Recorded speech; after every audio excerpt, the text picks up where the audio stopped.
A Dorset group campaigning for better access for people with disabilities has begun a new project to give an insight into the everyday trials faced by wheelchair users.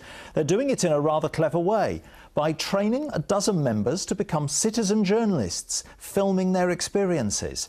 Our Dorset political reporter Tristan Pascoe has been out with wheelchair users in Poole to see the sort of issues that they're campaigning to improve. Hi, Steve. Hey, Kelvin, those tricks. Paper? Yes, please. I'm going to read it on the train. Not for me, you won't, mate. This film was made to highlight local accessibility issues in Dorset. It was produced by and stars Kelvin Trevitt, who was born without limbs and has spent almost 50 years in a wheelchair. He volunteers, has worked as a social worker and drives a modified van. But like many wheelchair users in Dorset, even a trip to the local shops can be difficult. Tell me about this curb here. It's not onto the road, onto a pavement. This area was a particular problem because during the winter months, when it was really dark, a young girl in a wheelchair actually fell out of her chair because of this. And what's the chance of me getting a train here today? Sorry, mate, still no access. This type of pavement gives you a real juddery ride, and for people with a back problem, it's extremely difficult. Kelvin and a dozen others have been trained to become citizen journalists, recording their experiences of battling the pavements and fighting to access services too. And their films are already having an impact. This is one of your successes. It is indeed. This was a really bad drop curb, but we filmed it and I sent it to the council and they agreed that it wasn't acceptable that wheelchair users had to go into the road. So it's all altered and it works really well. I think we do very well in the Borough of Poole in terms of our equalities agenda, but there's always room for improvement. So if there are some accessibility issues that they find, then we're very interested to hear about them. It's 9 years now since disability legislation was enacted. Aren't the sort of things that the citizen journalists are telling you things that you really ought to have been on top of all along? I think we're actually very responsive to accessibility issues. That's why we need people like the Citizen Project to go out, find out what the problems are and bring them back to us so we can deal with them as promptly as possible. Is it a shame that it's down to them to find these issues rather than... I don't think so. I think it's working in partnership. They're the experts by experience. The citizen journalist's main bugbear is accessibility, or rather inaccessibility. Remember Kelvin's film? Check out the name of the station. This Bournemouth train station has a lift that hasn't been used for 30 years. That means there's no disabled access to the platforms below at all.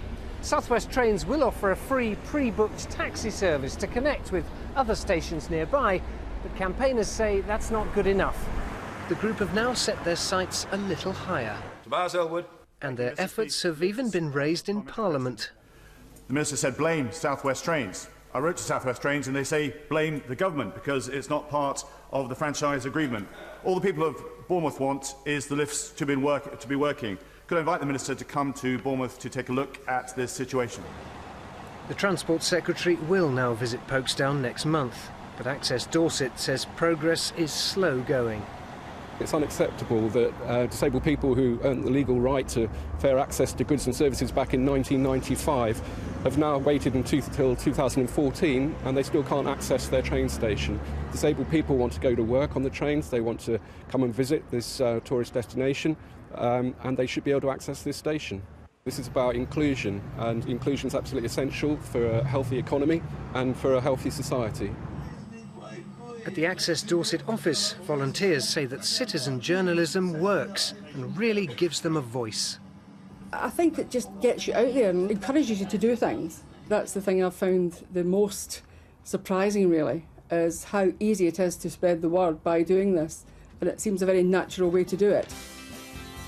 Citizen journalism like this enables users to have more of a say about their quality of life. Hi, Steve. Still no access? Sorry, mate, it's disgusting, isn't it? Enough's enough. It's time we took some action. That's the thing that I've found the best. It actually makes you go out and do it, because there's no reason not to. 10 years since the Disability Discrimination Act, and there they are, still not able to get what's needed. And one side blaming another. That's not right.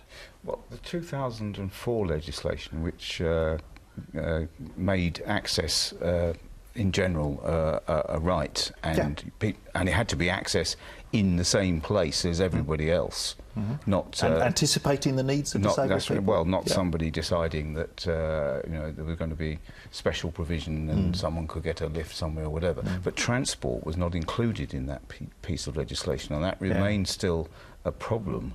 And indeed, one of the abiding things in a lot of transport services is people will indeed say, well, OK, we can put on a special service for you, we can get you there by taxi, or you can come round the back.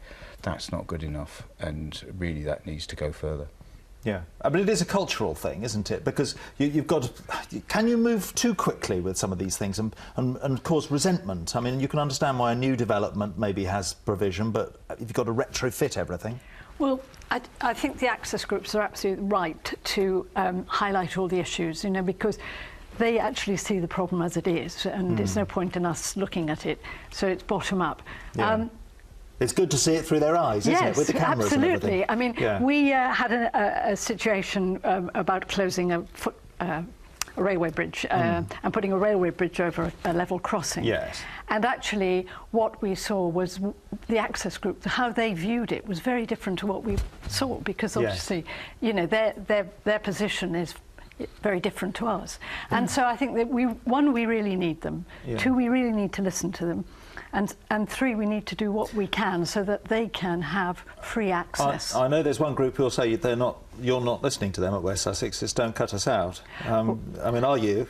We do listen to Don't Cut Us Out, but there are other groups like the Access Group that we're working with, and we're working with lots of groups. But is it about money as well? Because local authorities have less money. You know, we've just been running a campaign to save the Local Area Network Fund, a little fund which achieves a huge amount. And that's what we're about, is finding where we can not necessarily put whacking amounts of money, but a small amount of money that really delivers. And we've got lots of examples across the county with that. Some people might have scoffed at the citizen journalists, you know, giving money to a disabled group to go out with cameras and all the rest of it. But in this situation, that's really raising the issue. Well, isn't it? It absolutely puts it puts the issue where it should be, which is how can you, as a disabled person, get around properly, and what are the concerns for you, not concerns of someone surveying the issue from afar. It's absolutely right, it needs to be done in that way.